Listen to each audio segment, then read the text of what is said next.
Olá, bem-vindos mais uma vez ao Ad Libitum. Eu sou Marcelo Amazonas e hoje eu vou mostrar mais uma vez como a gente pode se utilizar de conceitos teóricos para fazer música. Basta a gente aplicar e é isso que a gente vai fazer. Eu trago esse conceito para que a gente amplie os nossos universos de possibilidades, para que a gente amplie a nossa palheta sonora.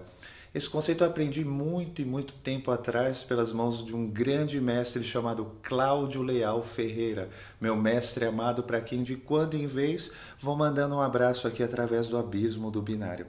Então, mestre querido, mais uma vez um grande abraço. Esse conceito eu aprendi sob o nome de conceito de claridade dos modos. Musicalmente, o conceito de claridade é definido como a distância relativa entre os intervalos dentro de um determinado acorde, escala ou modo. A gente já viu que quando a gente fala de modos, a gente está falando de um conjunto de sons, de sonoridade autônoma, cada uma com as suas texturas, com as suas notas características, e dentro dessa visão, a gente tem visto várias formas de trabalhar e manipular essas sonoridades. E quando a gente manipula essas sonoridades, a gente está alternando entre acordes com sons mais abertos, mais claros, e outros com sons mais fechados, mais escuros, tidos como mais popularmente felizes ou mais tristes, como é o caso do acorde maior e do acorde menor. Apesar dessas classificações serem subjetivas, elas têm fundamento, porque existe um certo consenso no que diz respeito à nossa percepção auditiva, um consenso no que diz respeito à forma como nós escutamos os sons. De um modo geral, a gente escuta intervalos maiores de uma forma mais aberta e mais clara, e intervalos menores são percebidos de uma forma mais fechada, mais triste. Sendo assim, um acorde maior com a terça maior é mais claro do que um acorde menor com a terça menor. Mas se a gente continuar esse raciocínio, a gente tem um acorde aumentado com duas terças maiores sobrepostas, que soaria, em teoria, mais aberto. Mas quando a gente toca, ao menos para mim, a gente tem a sensação de uma certa dissonância e não de mais claridade ou mais estabilidade. A gente pode ver que esse conceito de claridade é algo muito particular e que pode ser um pouco ambíguo, então é por isso que a gente não deve se basear apenas por essas classificações de feliz, triste, consonante e dissonante. Apesar disso, essas coisas têm alguma relação, porque se a gente tem claridade demais em um acorde, ele soa dissonante. E se a gente tem claridade de menos em um acorde, ele também soa dissonante. A gente pode ver então que é o equilíbrio entre essas sonoridades do maior e do menor, é o equilíbrio entre essas distâncias relativas que é a chave para a gente manipular e explorar bem essas sonoridades. E a gente pode também usar esse tipo de pensamento para os modos, e é isso que a gente vai fazer agora. Esse tipo de pensamento ajuda bastante a gente a entender, enxergar a Constituição e até a decorar os modos. Vamos dar uma olhada agora nos 7 modos associados à escala tradicional, os 7 modos da escala diatônica, a escala maior. Aqui a gente vê um exemplo com 7 modos tradicionais da escala e eles estão organizados segundo o conceito de clareza, do mais claro, mais aberto, para o mais escuro. E ao lado eu coloquei também o círculo de quintas, indicando a tonalidade de onde vem cada nota característica. Se a gente caminha no sentido horário, acrescentando os sustenidos, a gente vai abrindo o som. E quando a gente caminha no sentido anti-horário, por quartas em direção aos bemóis, a gente vai fechando, deixando a sonoridade mais escura. Sendo assim, dentro desses 7 modos, o lídio é mais claro que o jônio porque tem a quarta sustenida, a quarta aumentada. Já o jônio é mais claro que o mixo porque tem a sétima diminuída. E o mixolídio, por sua vez, é mais claro que o dórico porque tem a sétima e a terça diminuídas. E assim por diante, até o lócrio. Então agora a gente vai pegar esse conceito e vai aplicar, vai fazer música com ele. Primeiro a gente vai começar com 2 exemplos que eu preparei. 2 exemplos com uma progressão harmônica constante. Nós vamos então fazer o mesmo tipo de acorde para a gente poder sentir essa sonoridade. Na primeira progressão eu andei no sentido horário, no círculo de quintas, e na outra acrescentando sustenidos e abrindo a sonoridade. E na outra no anti-horário, acrescentando os bemóis e fechando a sonoridade. Vamos dar uma escutada.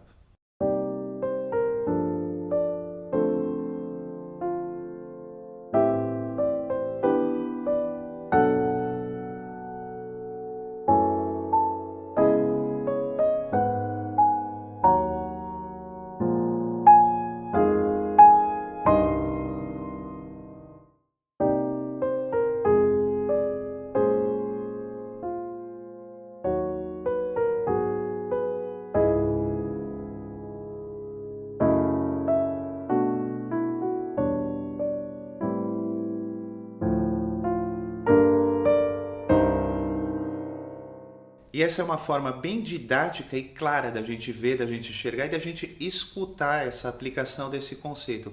E ela é possível porque, como eu falei, a gente está usando estrutura harmônica constante, ou seja, a gente está usando o mesmo tipo de acorde com tônicas diferentes. Mas a gente pode e deve e vai ampliar a utilização desse conceito para acordes de tipos diferentes.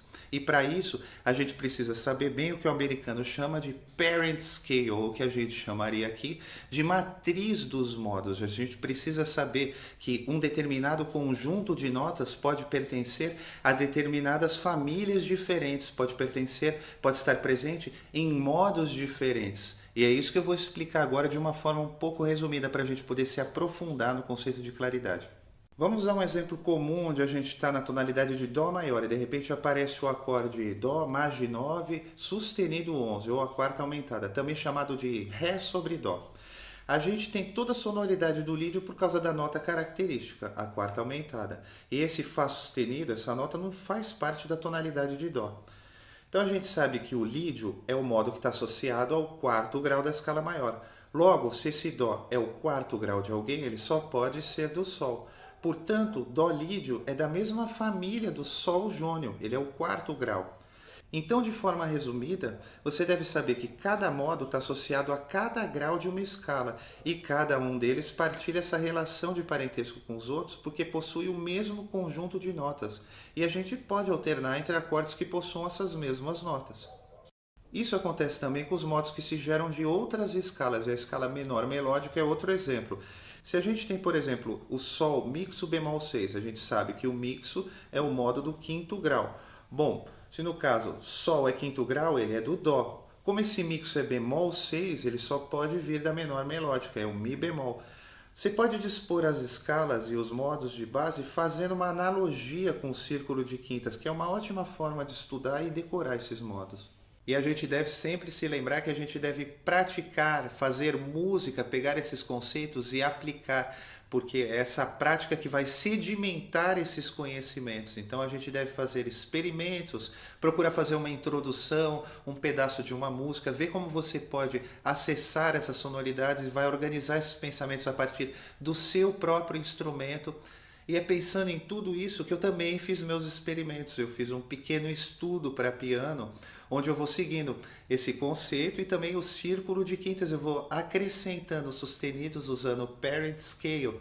E depois eu faço todo o círculo, ele vai se transformar em bemol e depois eu vou tirando, então voltando à sonoridade original. Esse estudo eu chamei de Luz e Sombras. Vamos ouvir como ficou.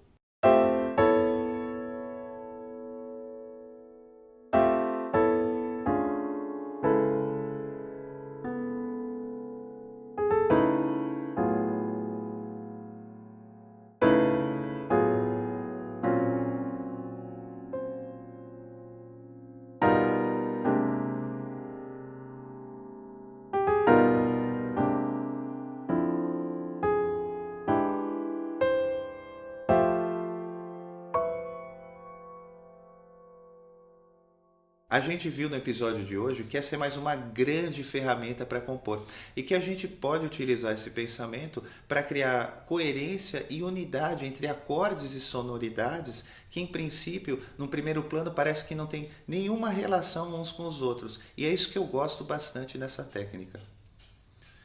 Quando esse canal tiver 1000 inscritos, eu vou poder fazer transmissões ao vivo e aí nossas possibilidades vão aumentar exponencialmente. Eu pretendo então fazer uma série de transmissão ao vivo onde eu vou responder qualquer pergunta sobre qualquer assunto que já foi falado aqui no canal.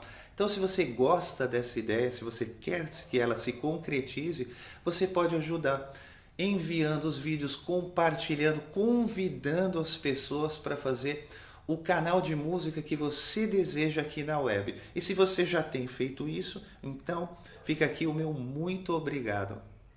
Se você gostou de mais esse episódio e quer ser avisado sobre os próximos, é só se inscrever aqui nesse, que é mais um canal nessas sombras e luzes do binário. E como disse André Memário, nosso amigo, músico raro, vamos valorizar a arte que é a luz desse mundo. Mais uma vez, meu muito obrigado e até uma próxima.